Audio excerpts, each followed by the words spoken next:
Libro de Hechos de los Apóstoles.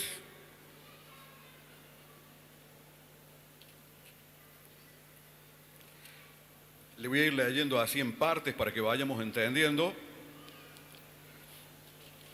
Dice en el capítulo 6, en aquellos días, como creciera el número de los discípulos, hubo murmuración entre los griegos contra los hebreos de que las viudas de aquellos eran desatendidos en la distribución diaria. Entonces los 12 apóstoles convocaron a la multitud de los discípulos y dijeron: no es justo que nosotros dejemos la palabra de Dios para servir a las mesas. Buscad pues, hermanos, de entre vosotros a 7 varones de buen testimonio, llenos del Espíritu Santo, de sabiduría, de buen testimonio, lleno del Espíritu Santo y de sabiduría, a quienes encarguemos este trabajo. Y nosotros persistiremos en la oración y en el ministerio de la palabra. Y agradó la propuesta a toda la multitud y eligieron a quienes. Acá los nombra. Y eligieron a Esteban, varón lleno de fe y del Espíritu Santo, a Felipe, a Prócoro, a Nicanor, a Timón, a Pármenas y a Nicolás, prosélito de Antioquía, a los cuales presentaron ante los apóstoles, quienes orando les impusieron las manos.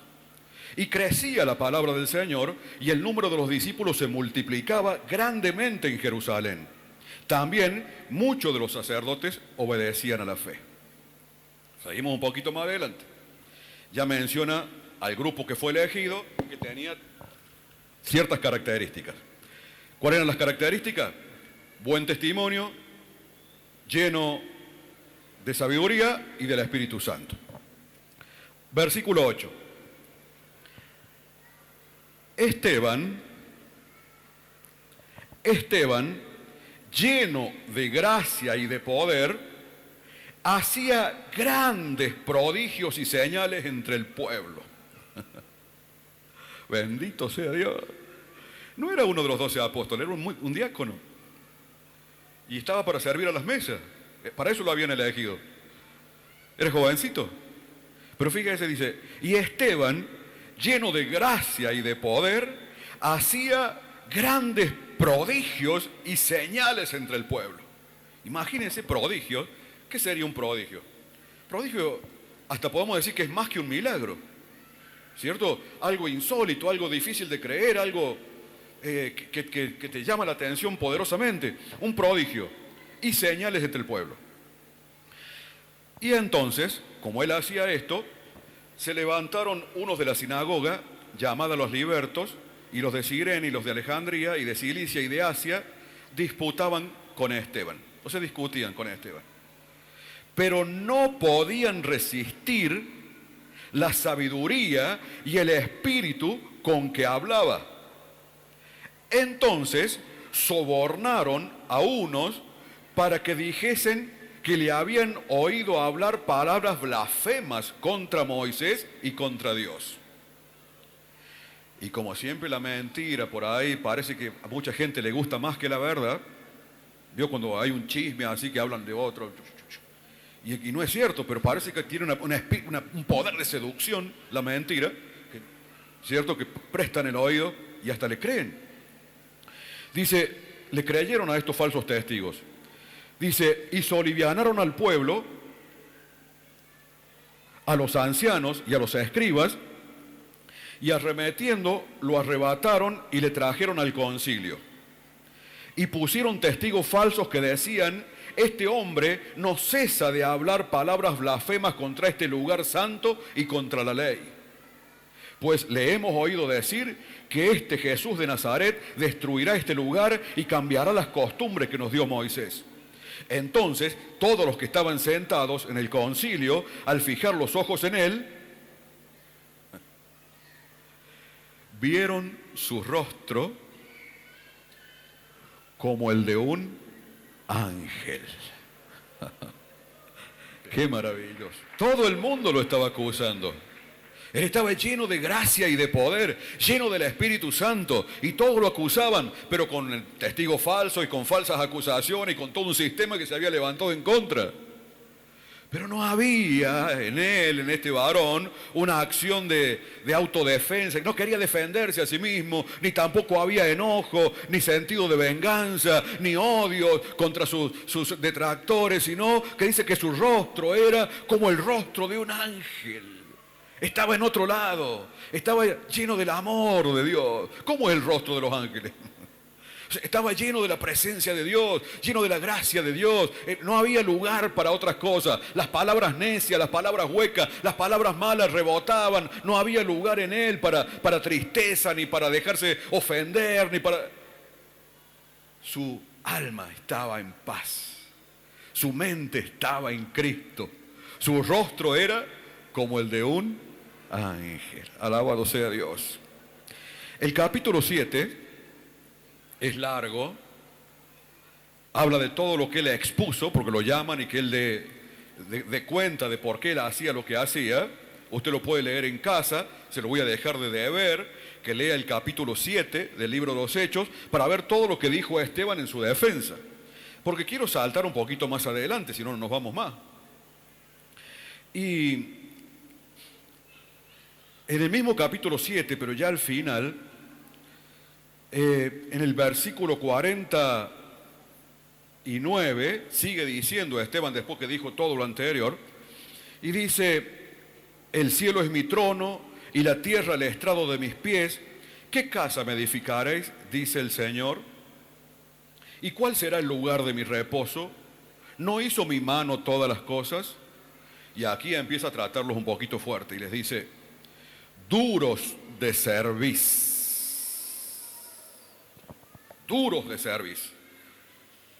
La cerviz es esta parte de acá, donde le ponían el yugo a los animales, ¿no es cierto?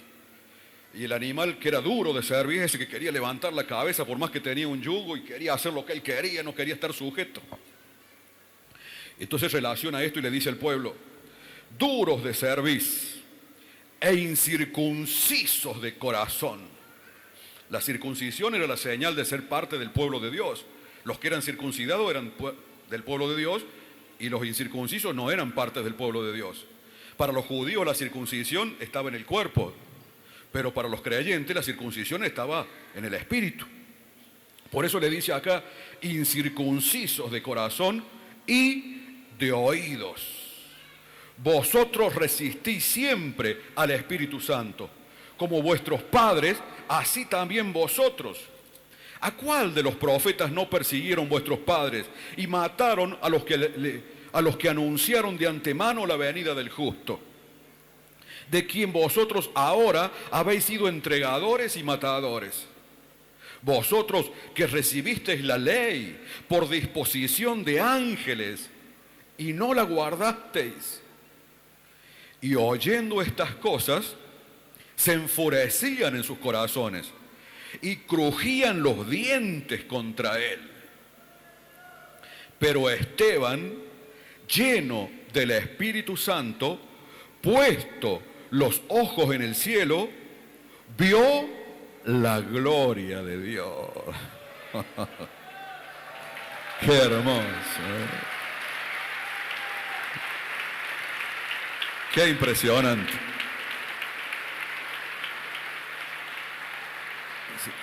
Pero Esteban, lleno del Espíritu Santo, puesto los ojos en el cielo, vio la gloria de Dios y a Jesús, que estaba sentado a la diestra de Dios. Y dijo: he aquí, veo los cielos abiertos y al Hijo del Hombre que está a la diestra de Dios.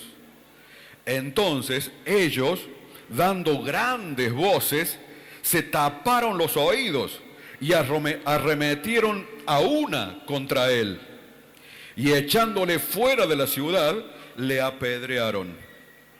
Y los testigos pusieron sus ropas a los pies de un joven que se llamaba Saulo, y apedreaban a Esteban mientras él invocaba y decía: Señor Jesús, recibe mi espíritu.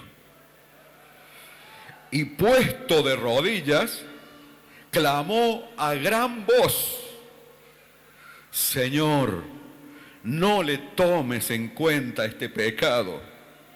Y habiendo dicho esto, durmió. Alabado sea Dios. Claro, peor, ¿no? Se enfurecieron peor todavía, y ahí el que no quería tirarle piedra le tiró más todavía, ¿no es cierto? Pero la última parte me llama poderosamente la atención cuando dice: y oyendo estas cosas, se enfurecían en sus corazones y crujían los dientes. A tal punto puede llegar el odio contra una persona buena que lo único que quiere es predicarle la palabra de Dios y salvarlos y llevarlos a los pies de Cristo. Se crujían los dientes contra él. El odio era feroz. Pero Esteban, lleno del Espíritu Santo, puesto los ojos en el cielo. ¿Se va a acordar de esa frase? Puesto los ojos en el cielo, vio la gloria de Dios y a Jesús que estaba sentado allí. Se los dijo, y entonces ellos, dando grandes voces, se taparon los oídos y arremetieron a una contra él. Bueno, ya hemos oído la última parte donde dice: y apedreaban a Esteban mientras él invocaba y decía: Señor Jesús, recibe mi espíritu. Y puesto de rodillas clamó a gran voz: Señor, no le tomes en cuenta este pecado. O sea que los perdono.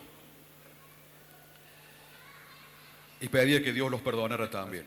Bueno, dice: por tanto también nosotros, teniendo en derredor nuestro tan grande nube de testigos, habla de los personajes bíblicos, despojémonos de todo peso. ¿Se escucha? ¿Tiene algún peso sobre usted? No me refiero al peso argentino, no al billete, sino si no tengo ni un peso. No, pero no se refiere a ese peso, ¿cierto? Cuando dice despojémonos de todo peso, estaría bueno esto para la oración de las ofrendas, ¿no? Pero sería alguien que lo malinterprete, por supuesto. Acá se refiere a otro peso, ¿cierto? ¿A qué peso? Y los pesos que te agobian, los pesos de la vida, las tristezas, las amarguras, los fracasos, las enfermedades, las situaciones que parece que no tienen solución, y las lleva, y parece que es imposible ya, no da más. Dice aquí: teniendo en derredor nuestro tan grande nube de testigos, despojémonos de todo peso y del pecado que nos asedia. Están rodeados por el pecado, está ahí atento para atacarte. Del pecado que nos asedia, y corramos con paciencia la carrera que tenemos por delante. Versículo 2.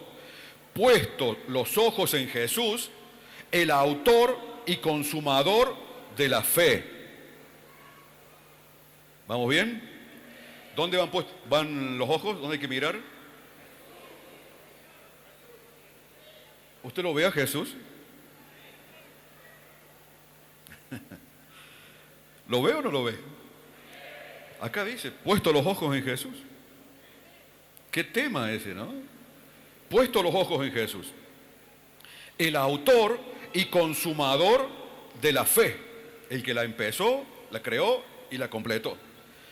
El cual, Jesús, por el gozo, vaya notando, el cual, por el gozo puesto delante, sufrió la cruz, soportó la cruz, menospreciando el oprobio. Tuvo en poco los insultos, los latigazos, las injurias, los golpes, la corona. Le dolió físicamente, está comprobado, era de carne y hueso, pero no era para él una prioridad. Su mente, su corazón estaban puestos en otra parte. Dice, el cual por el gozo puesto delante sufrió la cruz, menospreciando el oprobio, y se sentó a la diestra del trono de Dios.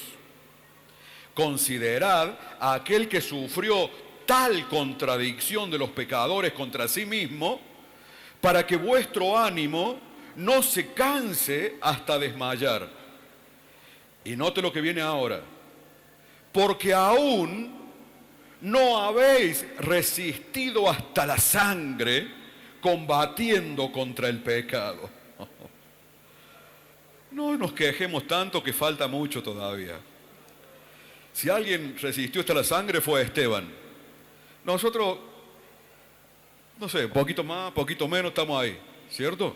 Dice, no habéis resistido hasta la sangre combatiendo contra el pecado. Y habéis ya olvidado la exhortación del Señor que dijo, que como a hijos se los dice, hijo mío, no menosprecies la disciplina del Señor, ni desmayes cuando eres reprendido por Él, porque el Señor al que ama disciplina y azota a todo aquel que recibe por hijo. Si soportáis la disciplina, Dios os trata como a hijos. Porque ¿qué hijo es aquel a quien el Padre no disciplina? Pero si se os deja sin disciplina, de la cual todos han sido participantes, entonces sois bastardos y no hijos. Después esto sigue un poquito más, ¿cierto? Y es maravilloso. Yo voy a saltar los versículos que siguen, le voy a leer el 12, ya para, creo que el último. Y dice, por lo cual, después de todo esto hablado, dice, por lo cual, levantad las manos caídas.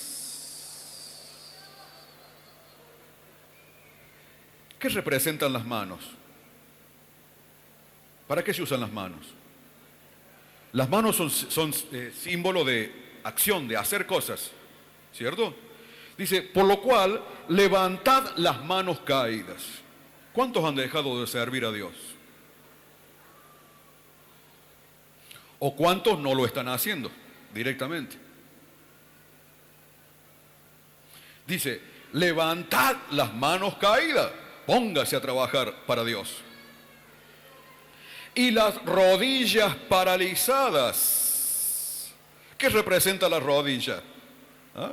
Alguien que tiene una rodilla paralizada es como tener la pierna dura, ¿no es cierto? No puede doblar las rodillas. ¿Qué problema tiene la persona que está así? ¿Qué cosas no puede hacer? Caminar, correr, andar, ¿cierto? Y acá viene la invitación. Dice, y las rodillas paralizadas. Dice, y hacer sendas derechas para vuestros pies. Claro, al tener una pierna dura se va torciendo. ¿Qué más dice? Para que lo cojo no se salga del camino, sino que sea sanado. Seguid la paz con todos y la santidad sin la cual nadie verá al Señor.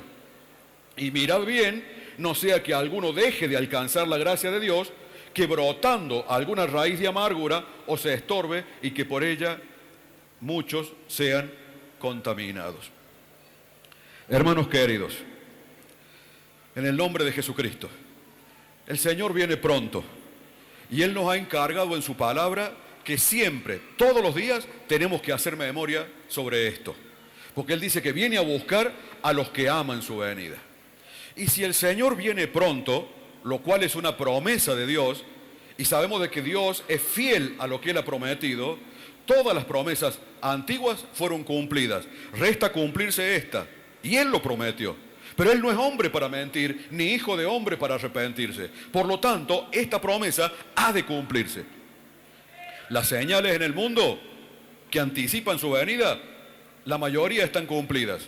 El momento del retorno de Cristo es inminente.